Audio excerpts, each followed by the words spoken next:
Can you hear us, Amanda? Yeah. Oh, they heard that though. Oh, You hear us now? now I can hear you. Okay. All right.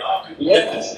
The room can see you. Hopefully you can see the room. We're going to say a hi at the top to Amanda. How you doing, Amanda?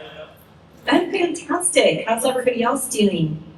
It's a great crowd there. And hopefully you had a fun time yesterday, and I'm looking forward to having a better time today. Excellent.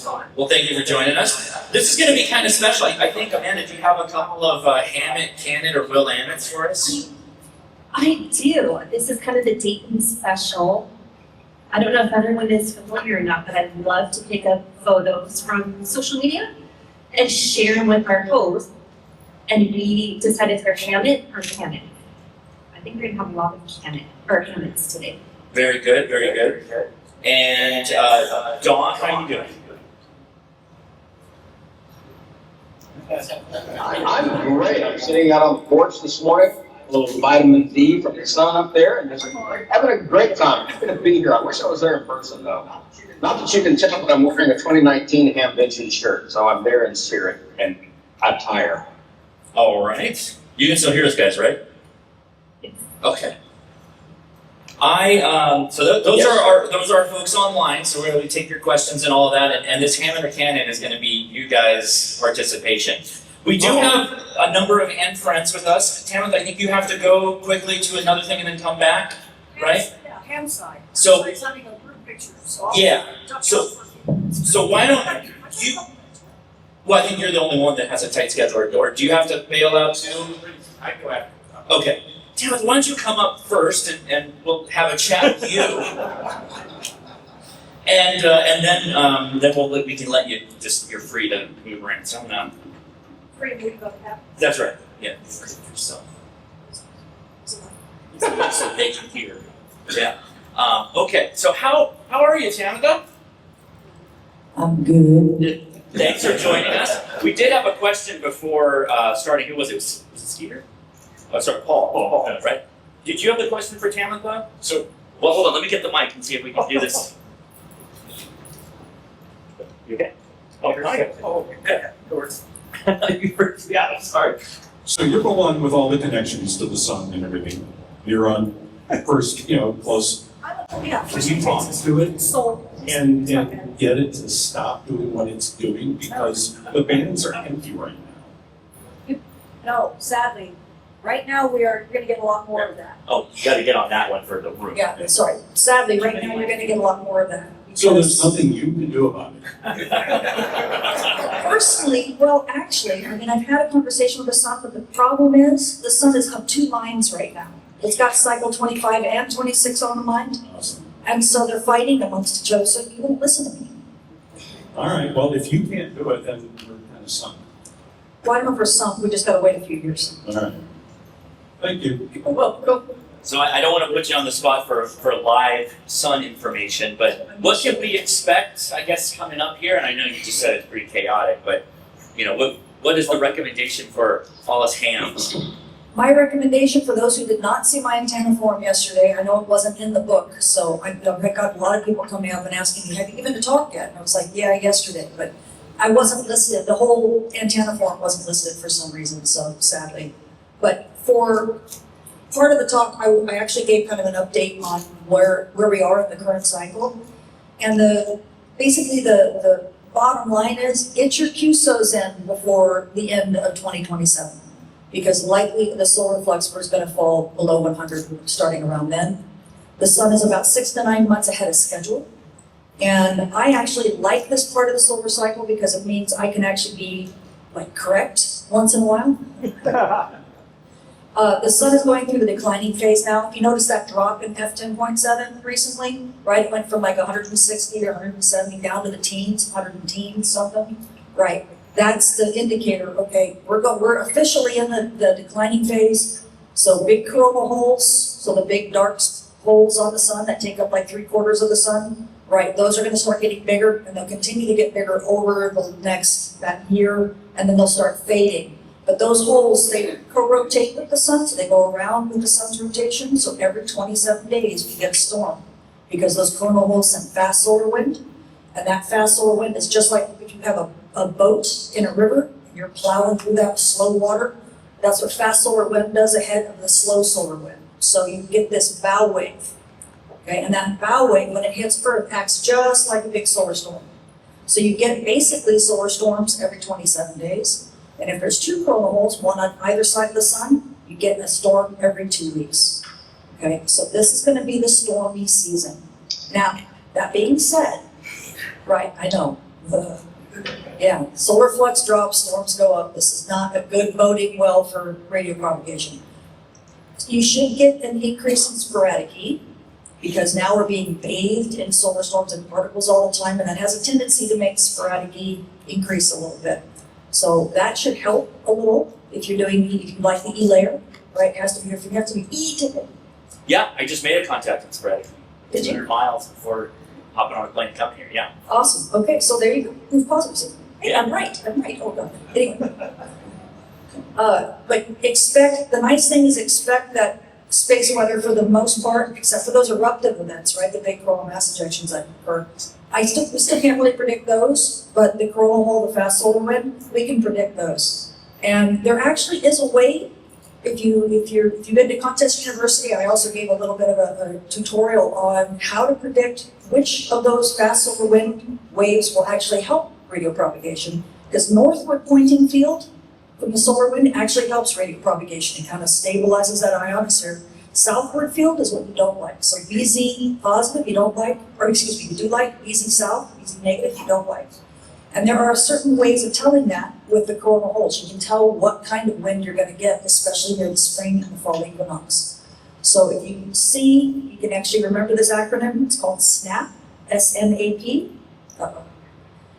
And what it means is in the spring, if you see a coronal hole on the SWPC puts these big drawings out. You guys seen the big drawings? They're called synoptic charts. If you look at them, they're hand drawn every single day. And they'll draw pictures of the coronal hole.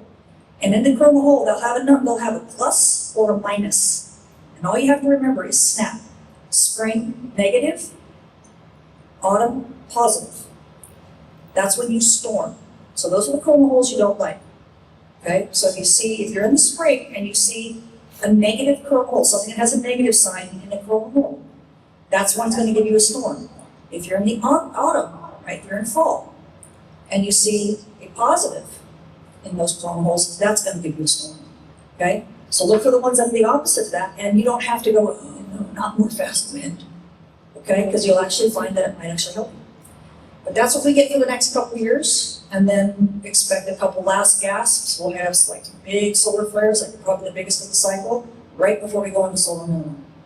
And that's pretty much the typical behavior of the sun. Outside of that, I don't know. Okay. Well, thank you, Tamitha. Appreciate it, everybody. Thank you. Thank you. At some point, she may have to leave and come back, so we'll take questions towards the end. I know we don't have like a full hour, but we'll try and take any questions we get. Yeah, absolutely. Thanks for coming. I'll be back. Wait, you need to take this? Yeah, I just needed that. Yeah. Thank you. Well, we'll just hear you walking down the street. The problem with these is if you're live and you're like, you know what, I'm gonna go to the restroom really fast. That's not good. After multiple years of doing live streams, I have done that exactly one time, right? I sit down and chat, I think. Not good. But we were hours into it, so nobody was watching anyway, so it's fine. Steve Goodgame is here as well. We're going to get an update from him. And then I see Ray Novak in the back. He's joined us as well, so he's going to hop on camera in a second as well. I really appreciate everybody coming in. We got a lot of Ann friends. This is fantastic. Is this our third year of doing this one? Yeah. I got to get a picture of that. Come on in, Steve. We'll put you up here. And our host on the phone, you still hear us, right?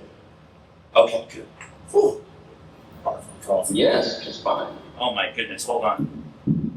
There we go. This is for vertically challenged people. Yeah. You got it? Yeah. All right. I'm Steve Goodgame, K5AT. I know This is most for of you, you. game. Shut up! I can't drink real coffee. So I'm the Education and Learning Manager at ARRL. I'm going to go ahead and start by saying thank you. The Teachers Institute program is completely donor funded, And a lot of those donors are probably sitting in this room for the last couple of YouTube telethons. Josh and Mike and all the other YouTubers kind of rallied together to raise money, and it's about $70,000 for the last 2 years that they've raised for TI. Thank y'all, and thank y'all, because we could not do what we do without donors. We went from 3 years ago having 2 TIs a year. Last year we did 7. This year we're doing, it looks like we just locked in our 16th TI in Seattle. If you think we're going to have average 15 teachers per Teachers Institute, you can do the math on that, but the number gets really big. And especially when you start thinking the average teacher that comes through Teachers Institute teaches about 75 to 100 kids a year. So you can see the impact we're having on kids. And we're starting to get some results back. We have a couple model schools that we have out there. In Staten Island, New York, teacher there, Everton, has licensed 399 kids. We're going back in June. We'll break the 400 mark in June. We're not ignorant. We know that not every one of these kids is going to stay in ham radio forever, but a good percentage of these kids are. They're doing things that might be kind of ham radio adjacent in a lot of things. Like, for example, several of them are involved in the CPERS program, and they're now using ham radio to transmit their video images from the drone itself. They're building solar cars, and they're building a solar car that is specifically a ham radio station. They're not going to win any races because it's going to be heavy, but they don't care because they're going to be transmitting and having contacts the whole way. So these are the kind of things that we need kids to be doing, and we could not do that, like I said, without you guys. We also have a full STEM curriculum that's completely aligned to national standards and state standards. That's going to come out completely free of charge for teachers and schools, and anybody who just wants to get it. That'll be ready August 1st. If you're curious about what's in it, I have some samples at the booth. I'm more than happy to step you through it. What else we got? I do want to see that, actually. I've got the whole scope and sequence there. You're going to have to bring your reading glasses because there's a lot of information on not a lot of pages, so it's small, but it's completely standards aligned, which those of you, anybody in here a teacher? So the trick to getting principals to say, yes, you can use something is it has to be standards aligned. And what we've done is we've spent a significant amount of time and money to have this made. It's completely importable into any school learning management system. And it's aligned so that the teacher can just take a lesson and pretty much copy and paste it into their lesson plan template, whatever their school uses, so that they can kind of pass muster to get to do this stuff. I'm happy to answer questions also. That's fantastic. That's great news. I do have a question. So you've been doing this for a while now. 16 TIs. That's amazing. Given all the different things that you've been involved in and the people involved in TI have tried, what do you find is the most effective way to get a younger person? Not just a license, I think that's kind of the end goal, but kind of start the flame to get that ember going. So kind of like I alluded to earlier, the trick there is to let them experiment with radio the way they want to. It's okay to break things, just don't break expensive things if you can help it. But you have to understand that they're kids. So funny story I have is when I was first teaching one class of kids to solder, one of them went through half a roll of solder just because he was amazed at the fact that the longer he touched it, the faster it, Okay, so he learned something. I'm okay with that. It cost me a few. In fact, it didn't cost me anything because MFA sent me a bunch of solder.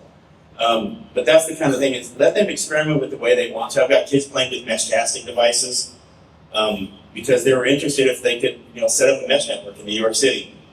And so I said, here, take 30 of these. It's all about letting these kids experiment.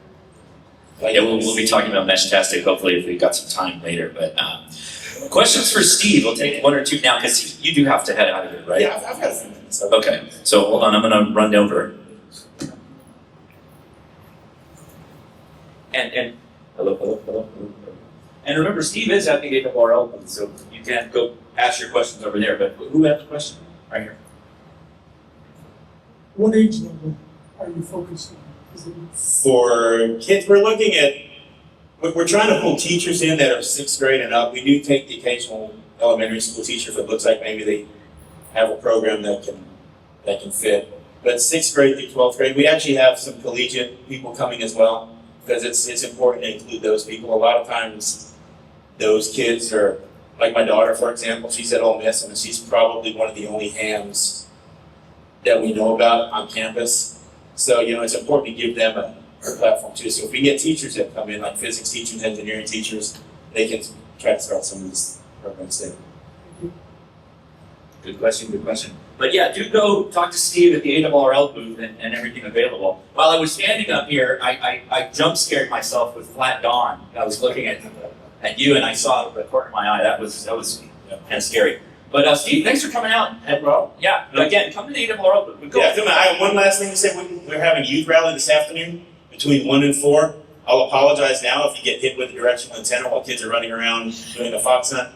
But it's going to be a great event. It looks like the weather is trying not to cooperate. Carlos was going to do a parachute mobile jump, but he apparently got nixed because of the wind.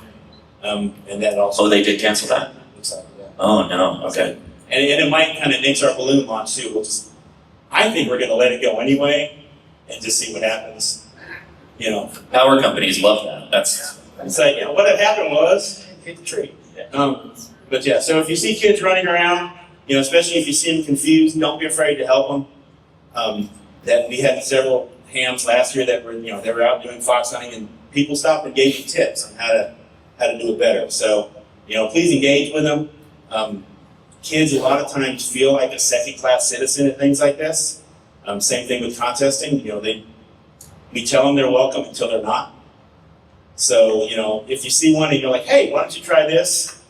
Trust me, it makes an impact. So, and once again, thank you for everybody who's donated, who supported us. Hey, I just saw on my weather app, they said that the wind should start dying a little bit after 11 o'clock. So maybe we're lucky on the balloon launch. So it looks like after 11 o'clock we might get lucky. So. All right, excellent. Thank you, Steve, again. Thanks for all the support to the community and the kids and everything.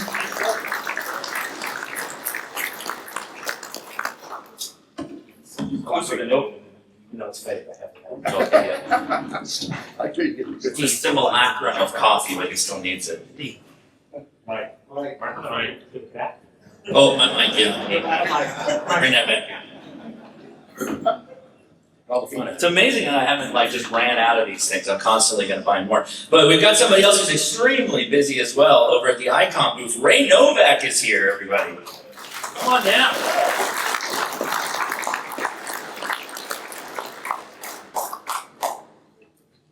We're actually giving him a little bit of a break by coming out here, actually. Stretch his legs a little bit and walk. It's going to be a busy day. Ray, thanks so much for coming out. Appreciate you. Go ahead, I'm going to mic you up while you start talking. Well, I got a question for the crowd, and I'm going to go ahead and raise my hand right now. How many of you still melt solder just to see how it disappears to solder? I absolutely. Yeah, don't talk about the kids like they're doing something wrong. Come on, man, that's the fun stuff. Ooh, look at that. And then the next thing you see is a big blob over your PC board going, oh my God, how am I going to clean up that mess? I just don't wear shorts. I just don't wear shorts when you're soldering. Well, a real story for you. Steve mentioned MFJ earlier. I've been with ICOM for 31 years, going on 32 at the end of this month. We'll start my 32nd year. Before that, I worked at MFJ. And I can honestly say I'm a product of Mississippi Public Education, just like Don Wilbanks. Me too. No comment, Don? I think he's. Oh, he's frozen. Uh-oh. Anyway, true story. Let me see. Did we lose Don? We had Oh, no, wait. He's back. He's just muted. Can you hear us, Don? Oh, no. That's the best way to have Don. Amanda can say whatever she wants to, but a muted Don. I think they can hear us because Amanda's laughing. So the jokes are landing. But Okay. True story, technician at MFJ. All of a sudden we hear him scream. He's taken a soldering iron, his back itched, and he hit his back. Honest to God, true story. So I've never even heard of something like that. A back scratcher? he used it as a back Oh, scratcher. no. And if he's a ham and still watching, Tony, we love you, man, but no, that was the wrong end. That's the cooking chicken smell and the burning. Yeah, I was gonna hair say, that smell. was Yeah. well before memes, and if it smells like chicken, you're doing it wrong. So did we get Don? Can you hear us, Don? Okay, we got something from him, so we're okay. Well, Ray, first, I just want to say thank you on behalf of Ham Nation for continuing to support what we do, but not just, when I've been hosting, but for the over a decade of support to Ham Nation. It's amazing. Amanda, don't kill me, I'm trying to keep back the tears too, but Bob Heil approached me before he started doing Ham Nation. Gave me the concept because he knew ICOM was doing different videos with ICOM Radio News. I mean, our first ICOM Radio News has a copyright date of 2001, well before YouTube. And Bob's like, we gotta do something. We gotta let people know about this great hobby. And I told him, man, we're on board, but let's see what the other manufacturers will do. Don't say anything about our support until you get everybody in the industry, because there's a little bit of professional jealousy. If we're the first one to do it, it's guaranteed that the other guys won't follow along. He came to me 6 months later and says, we need to really move with this. I said, you're on board. We have been on board with Ham Nation since its inception with the Twit Studios and, help me here. I don't even know. We don't have a studio. We've got a room with computers in it. I was trying to remember the guy, W6. Leo? Leo, Twit. Yeah. Leo Laporte. Sorry, Leo, if you're watching, man, sorry about that. But ever since the inception of it, ICOM has been behind the scenes. When Bob said it's time to move on, do different things, I'm like, no, Ham Nation is too valuable to the amateur radio community. I've got a friend of mine, let's talk. Next thing I know, Bob and Josh hit it off. Gordo says yes.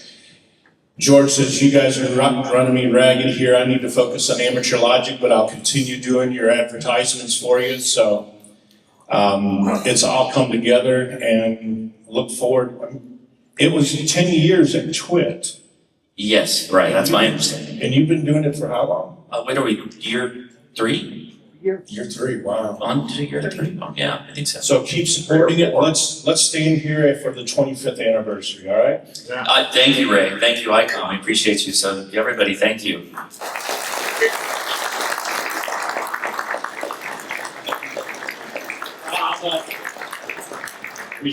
Appreciate you, Ray. Thank you. Whether you're a seasoned operator or just getting started, ICOM has something for everyone. Introducing ICOM's IC7760, the pinnacle of base station excellence for amateur radio enthusiasts. Designed to deliver unmatched performance, the IC7760 features state-of-the-art technology, exceptional RF clarity, and an intuitive interface, all housed in a sleek and durable design. The base station features a separate remote control head and RF deck, providing excellent flexibility for installation. Place the RF deck closer to the antenna feed point, freeing up space on your desk.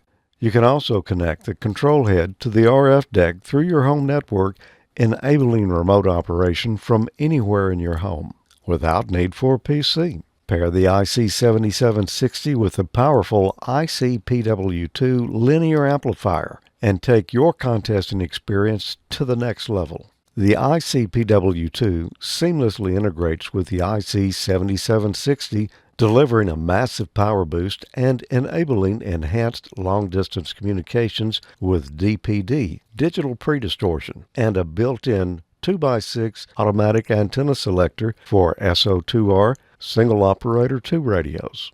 Together, they define what's possible in amateur radio, setting a new standard for global connectivity and reliability. For more information about all of ICOM's great amateur radios, visit icomamerica.com/amateur. Well, I'm not trying to play jump rope with you. I'm sorry. I want to come from Northeast Mississippi education, but I'm on Mississippi Wi-Fi, so it's a little bit slow. But we still got you, Don. That's the important thing. We can still see you and hear you, so that's great. Speaking of George is here with us. Sorry. Why don't you come on down, George?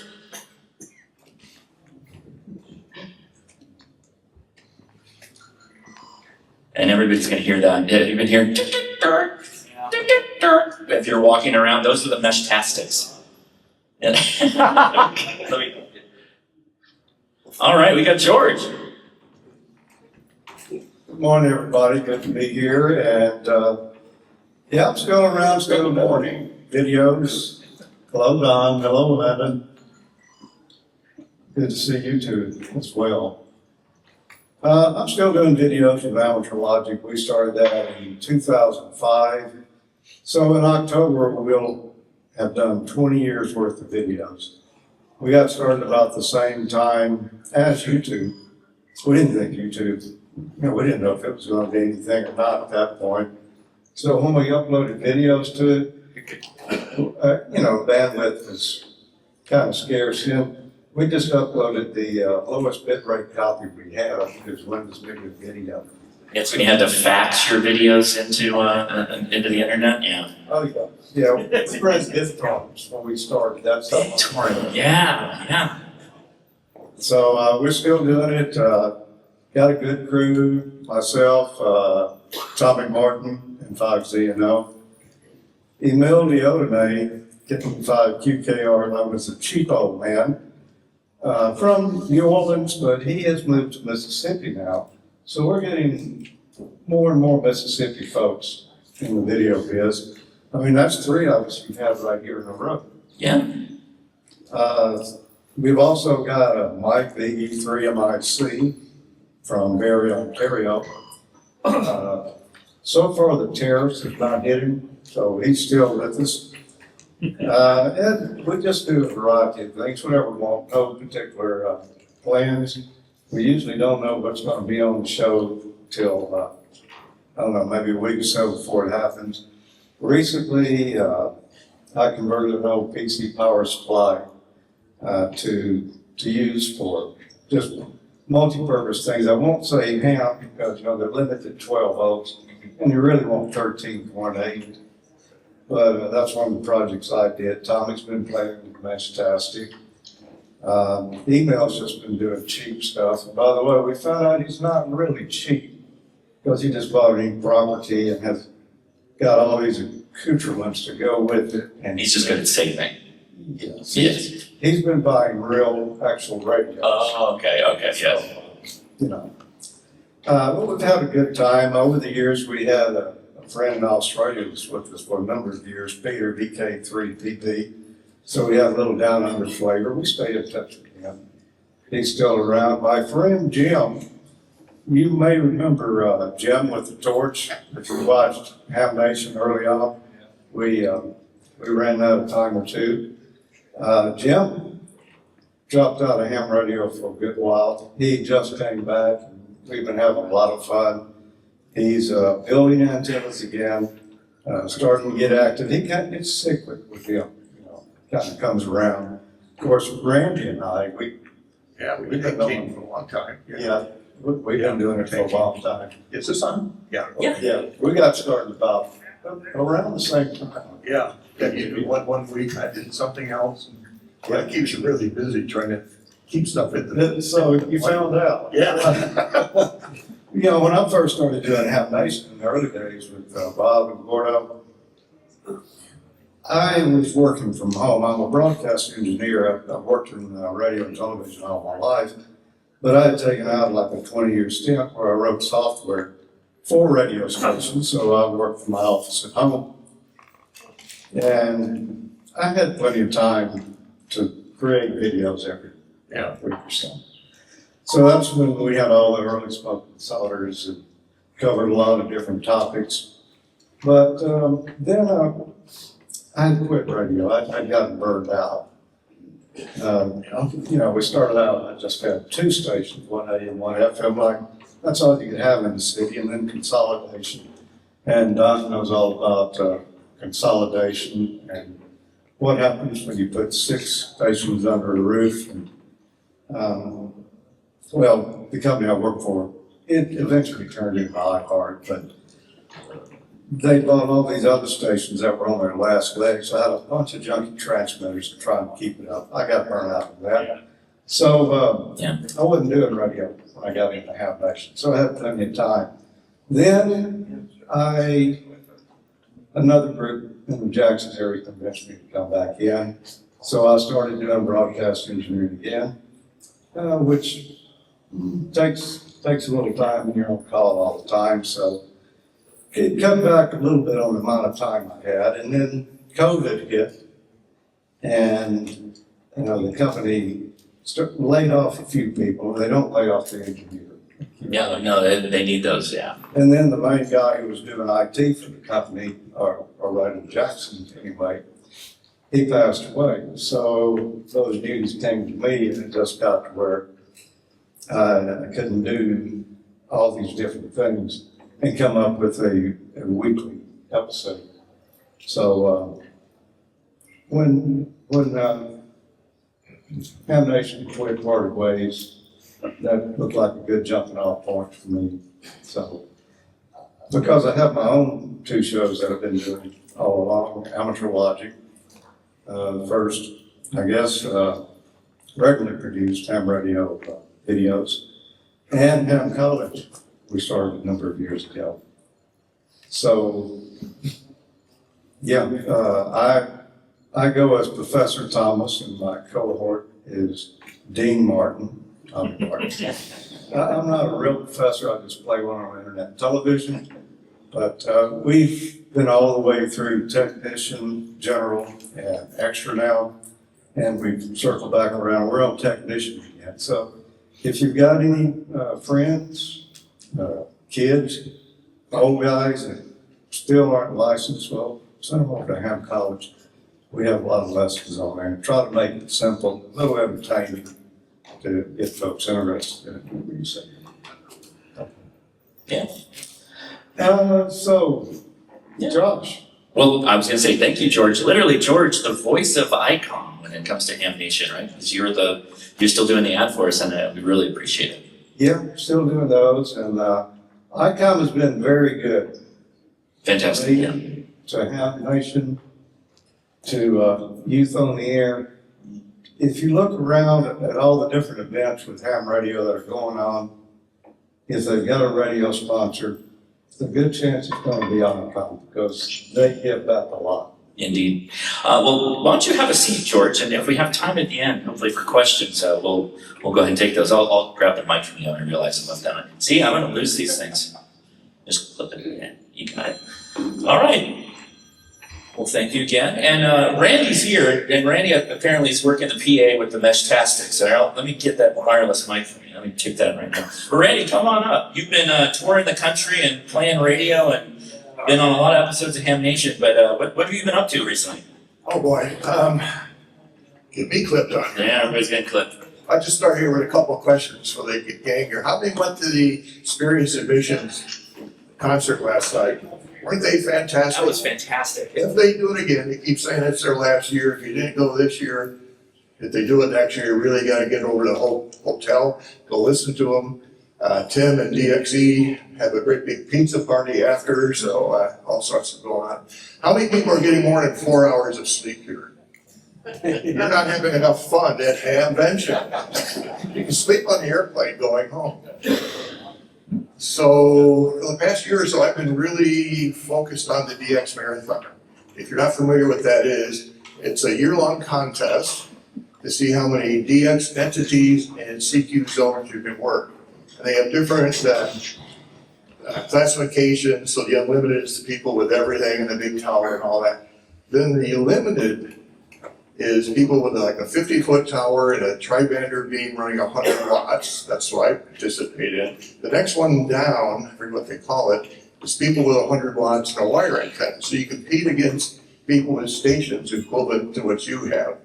And you can do voice, CW, digital, which is, FTA, which is what I do. I don't do CW, I'm not gonna yell and scream for a year going into the radio. So I think in 2024, I ended up, I forget now, but well over 200 DX, and I worked all 40 CQ zones, working zone 34. People know where zone 34 is here? Asia, and one country over and one country down. I think there's one guy there that kind of gets on once in a while, so that's kind of a hard one.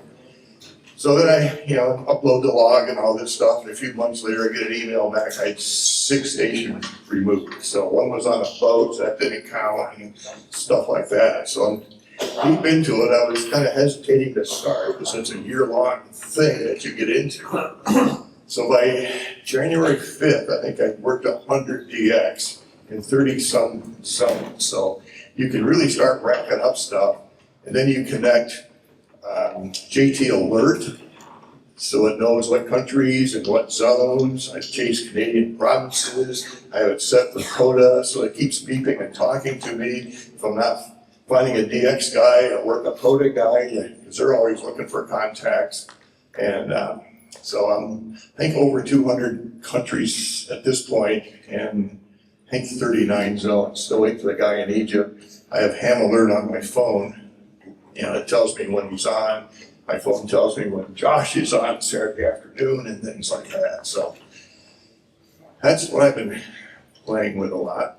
Yeah, let me, with everything that's going on with the solar cycle, how many of your contacts so far have been on 10 meters? Oh, a lot on 10, a lot on 12. A lot of times the DX will be over on 12 because maybe he doesn't get hammered as much. That's good. This is the time, use it or lose it until the next cycle, right? And I want to thank Josh for organizing getting a Hamvention software version from the developers here. And he's done a couple videos and done some postings and shows how to do it. I got the video and I started doing it one afternoon, and I have the T-Deck, I have the V3, and I loaded them up and sitting there, and they won't talk to each other. I'm texting Josh back and forth, and weird and stuff. Wait, it's still not working? Well, it wasn't at that time. Did you do the reset? No, before their second software. Oh, yes. Oh, gotcha. Yes. The radios were on the wrong channels. This was on frequency slot channel 50, and it should have been on 31, so they fixed it and got us another update. So this is literal beta testing. The Meshtastic developers reached out to me and said, hey, Hamvention's coming up. Last year we had difficulty, so they made a custom firmware. You were one of the first debuggers, basically. I think I found the bug. You did. You actually were the one that found it, and I reported it to them. They fixed it like the next day. Great, thank you. They updated the firmware, and then I had to tell everybody refresh, because it was for the T-Deck, specifically the one with the little keyboard on it. So yeah, good job, Randy. You caught a bug. Yeah, so there's well over, I think, 200 guys on here playing with this weekend. I'm not sure there's any meaningful communications going on. There's some people talking about parking is better today than yesterday, and somebody. We almost had a tornado last night, Randy. We were doing serious emergency communications. Come on. All right, thank you, everybody. Thank you, Randy. Thank you.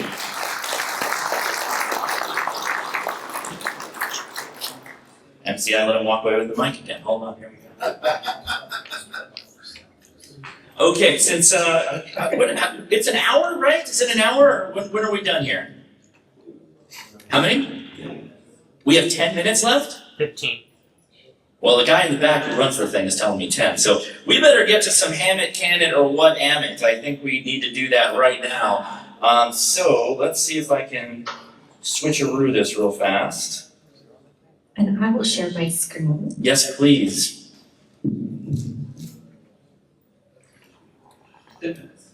Okay, very good. Let me change this over real fast.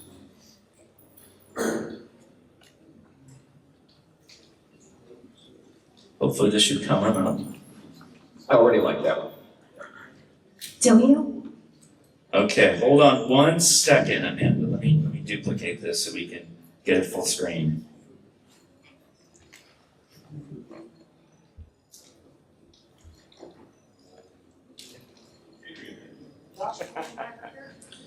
Oh yeah, come on up. We're almost out of time though. We ran fast. So you can hang out. Come on. Okay, we're doing a little Hammett, Cannon, what Ammets. Everybody is familiar with this? Yes, no? Raise your hands if you do not know what this is.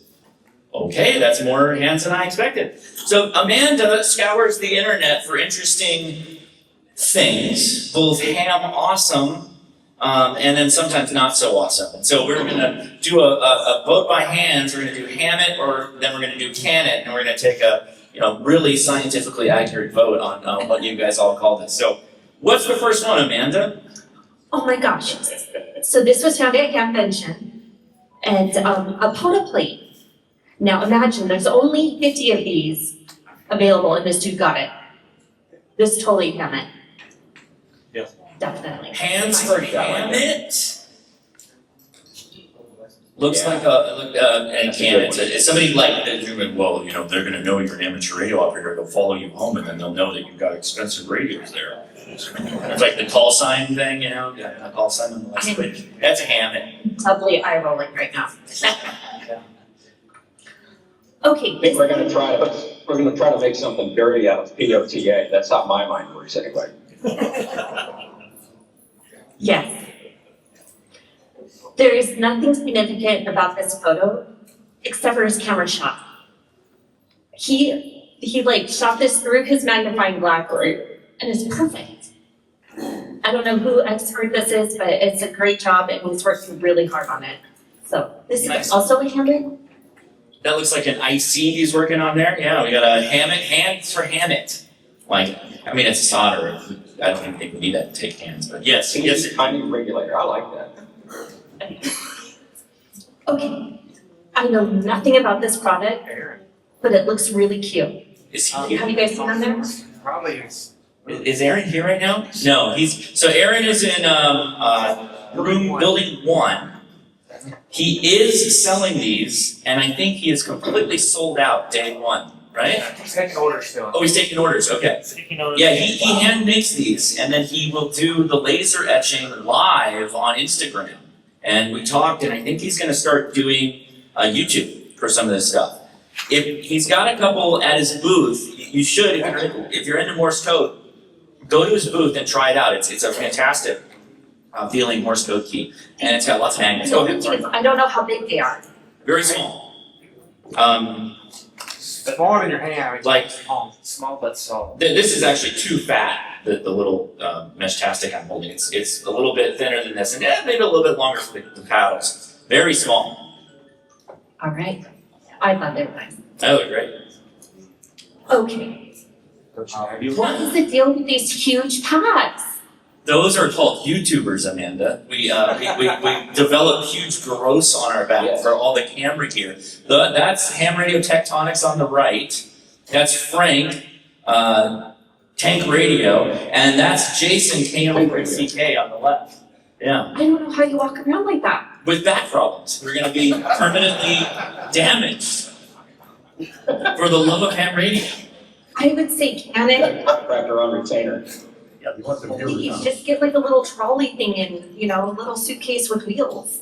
If there's any orthopedic doctors, can we get a Hammett or Canon? We need a tank Frank. What do we need to do to Frank? Tank Frank. Tank Frank, that's right. Okay, moving on. This was I just wanted to make people aware. This fellow is obviously from Japan, and he's a Japanese guy, and he is really polite and blurs out everybody's faces. So this is just a personal awareness to make sure if somebody's backing out of a photo, it's because of maybe their culture. So be aware. These are all people that are committing their active crimes, right? That's why they have nice faces. Or are they protecting the innocent? Oh, they're spending too much money. That's very common in that case, yes. That's it. What is it? Oh, this is a German that is redneck. Look at this. I'll zoom in. Is that a power drill? I like it. Yes. Very handy idea. Oh, yeah, okay. Has anybody done this? Mm-hmm. Use a drill and a reel to pull up wires or cordage? I'm seeing a decent amount of hands, okay. That's a great idea. Yeah. I would maybe put a stick through there to hold it. That's cool. That's very cool. Okay, this one is just for up for discussion. He wants to get rid of Roger on the air. I disagree. Yeah. Only because it's very well known that we say Roger to to affirm a contact. We can't get rid of Roger unless we come up with something else to use. That's just my thoughts. What about you, Don? What do you think? I like it. I don't have a problem with Roger. I don't either. Who has a problem with Roger? Anybody? No. I was thinking Roger. Roger's cool, The dude. only thing, Roger's a nice guy. I don't know what you guys are so excited about. the only thing I have a problem with is hi on the repeater. On the repeater, yes. Please copy. That makes me cringe a little. I'm not gonna call anybody out on it, but it makes me cringe a little. Or even in emails. I get it in emails a lot. Instead of LOLs. And even worse is when they spell it, H-I. Okay, moving on, because I know we're waiting. How many do you have, Amanda? This is the last one. Oh, okay, all right. This is just, what AI Oh, that's cool. looks like. No, that's accurate. You see all the shirtless men? That's, yeah. Five out of seven. Yes. That's not good at all. Well, Tammy did not have a microphone for that comment. Wow. Probably shouldn't have. I forget that she's got a sense of humor like Dawn. Am I supposed to say that again? No, if you want, go ahead. That's what I hear so much. I said, I'm just some gonna of say new words. some of the guys look like shirtless Thirty women. Everybody, thank you so much for watching Ham Nation. I got involved because Bob sent me an email inviting me on, and I just stuck. And I'm happy to be there for the last 14 years, I believe. And Dawn has been my pillar and my mentor to help me do this show. And I want you guys to just take one thing of wisdom. You know, there's those memes of how it started, how it's going. You know, little kid starts working at McDonald's. When they're an adult, they own 20 franchises. Think about where it's going. Think about that in ham radio. And look around, and all of you are part of where it's going. So take that with you today. You could be the one that doesn't want to move forward at all. Doesn't matter. We're still going to go forward. So be part of that and have a great weekend. Well said. Well said. Now, Tammy is actually, she whipped this out, and I was not prepared for this. She whispered in my ear, this is a selfie drone that will go circumnavigate the room It's and very take some kind of video. I don't know what's gonna happen, other than everybody, keep an eye out, protect your face. I don't know what's about to happen, but we're gonna try and do this. So everybody wave and do whatever, I guess act casual for the drone.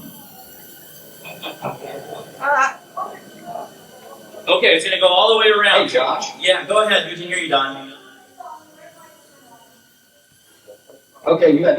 While the drone is flying, I wanted to take a minute to dovetail on what Amanda said about the future of ham radio. We've got the Young Ham of the Year Award coming up in August in Huntsville, Alabama, and the nomination period ends at the end of May. So go on arnewsline.org if you have a young ham that you feel has done something amazing with amateur radio, and nominate them. We need to honor the youth in ham radio, because when we're all gone, they're going to be here and they're going to be the ones literally running the world. So, and let them know things is important and vital and appreciated. So it's arnewsline.org for Amateur Radio Newsline.